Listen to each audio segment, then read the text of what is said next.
The Great River Shakespeare Festival is running now through July 31st, featuring Twelfth Night, and the African Company presents Richard III and more at Minnesota's premier Shakespeare Festival in Winona, Minnesota. Buy tickets online at grsf.org. Great River, great drama.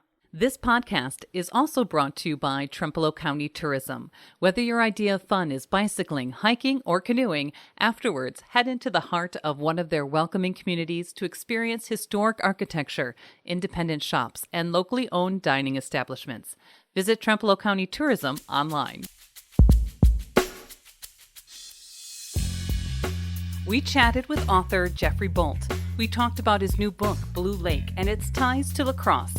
We connect on the process of writing the book, his path from short fiction, poetry, and essays to a full-length book. We also find out what's next for Jeffrey and where to pick up a copy. You can find more conversations, food reviews, live music, and events on our website, lacrosselocal.com. I'm Amy. And I'm Brent. And this is Lacrosse Local. Well, thanks for having me, first of all, Brent. Yes, my name is Jeffrey D. Boldt. Initial is important because there's another writer named Jeffrey Boldt.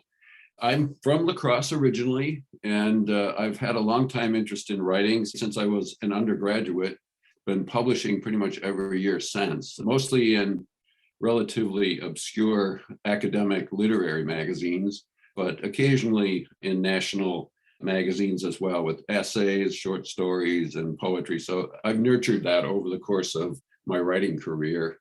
I was always hoping to write books after I retired. I worked for the state of Wisconsin for 25 years, hearing environmental cases around the state. And it was such a rich setting and so much intrigue that I always had in mind using some of that experience in my writing. We kind of got connected with your new book, Blue Lake, has some ties to lacrosse. Can you kind of fill us in on the story, and some of the scenes where it kind of takes place? Sure, absolutely. Well, it's there's four main characters. There's Jason, who's a divorced attorney in his mid-40s, and he travels around the state holding environmental hearings. And that's where he meets Tara. Jason, I should say, lives in Madison. He meets Tara, who's an unhappily married environmental journalist. She's about to hit 40 and kind of feeling her biological clock ticking. They're both lonely and in a mid-career crisis. And they meet at one of the hearings, and they develop a quasi-romantic relationship, but Tara is married, so there's a conflict there. Another important character is Grace, who's an attorney who does environmental cases, who lives in Lacrosse. Grace is a young widow. She's also in her mid-40s. She was Jason's law school classmate. She had been married in law school, but tragically lost her young husband to a motorcycle accident. In terms of the environmental issues that are at the core of the book, Grace, the attorney from Lacrosse, is really one of the heroes of the story. And Grace deals with, in part, like every character has a dramatic arc. And one of the things that Grace wrestles with is she's living in her hometown, which is also my hometown of Lacrosse. And she's wrestling with whether she wants that, especially when you hit 40. Sometimes you look at your life differently. But ultimately, she comes to realize it's a perfectly wonderful life in the Driftless area in Lacrosse. There's so much energy in the city. I was just there yesterday for a book signing at Barnes & Noble. Just got a lot of energy from the folks there, and so knowledgeable about the geography and the history of the place. It's an amazing, amazing place. But in terms of the scenes that are there, there's some scenes at the Bodega, at Waterfront Restaurant, at the Charmant, important scene at the Myrick Park UWL Trailhead. And the book actually opens with a scene set in Alma in a chapter called Along the Upper Mississippi. So obviously, I think for me, really, the novel kind of came together when I included Lacrosse and the Driftless area right from the opening and as part of what I was trying to accomplish. Then I'll say there's one fourth main character who is Earl Franks. He's an unethical attorney and former Wisconsin Supreme Court Justice, also former Attorney General, but he represents a shady developer, and he has a sort of ambiguous conversation with Jason, the judge, and then Jason's trying to discern, was that a bribe or what was going on with that? So That's the overview. As far as what I was trying to do with the book, some people love mysteries and legal thrillers, and some people love literary novels of place with rich character development. And I love both of them. So I was trying to combine both kind of textures of a slow building mystery after you got to know the characters quite well. So Sure. you actually get inside the head of each of those four characters that I've just described.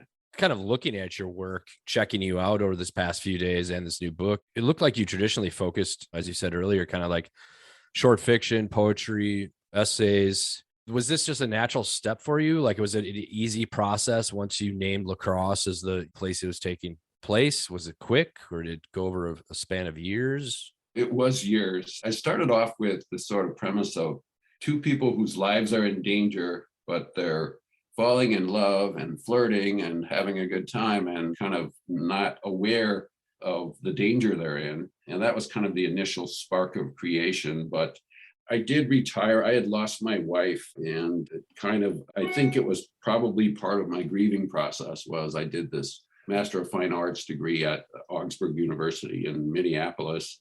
And so I completed it as my MFA thesis, which involved a number of drafts there. And then I did 4 separate drafts after that, working with various editors after the MFA thesis. But it was definitely a natural progression. And I'd always, frankly, I hadn't had time to write a novel. I had time to write an essay or a poem, and would be inspired. Often I've written a lot about the Lacrosse area, actually.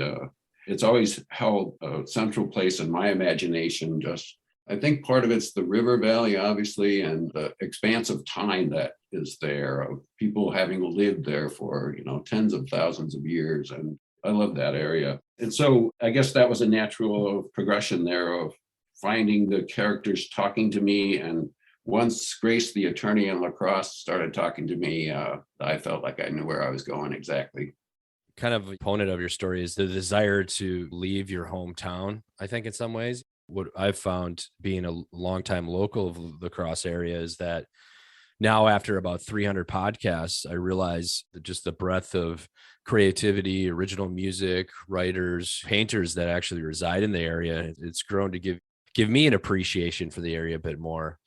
That seems to be just a constant theme in books about the longing to leave somewhere. It doesn't matter where it's from, if it's Lacrosse or Boulder, Colorado, or Los Angeles. It seems like people, in some ways, if they don't leave their hometown, they feel some sort of desire, or maybe they're happy.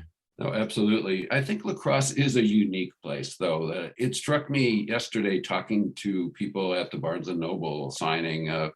There's a loyalty there, and there's a real love of the area that I'm not sure everywhere can offer, or that would lead people to those feelings. And it's so beautiful, for one thing. You do have the energy of the various universities and the health center, healthcare center, and the downtown has done such a wonderful job of revitalizing. And it breaks my heart, frankly, that the high-speed rail didn't make it through, because I think Lacrosse would have just flourished even more if people could hop on a train from Chicago or Minneapolis and be there in an hour and a half, But I don't know if you recall, but The Great Gatsby actually ends with Nick, the guy who is the narrator, taking the train up along the upper Mississippi Valley on his way back to St. Paul. Wow. So it's always struck me as just such a beautiful area, and it's been reflected there, but I don't know that it's been captured. I think it's happening now. There are certainly some wonderful writers who are exploring the richness of the culture and the people in the Lacrosse area.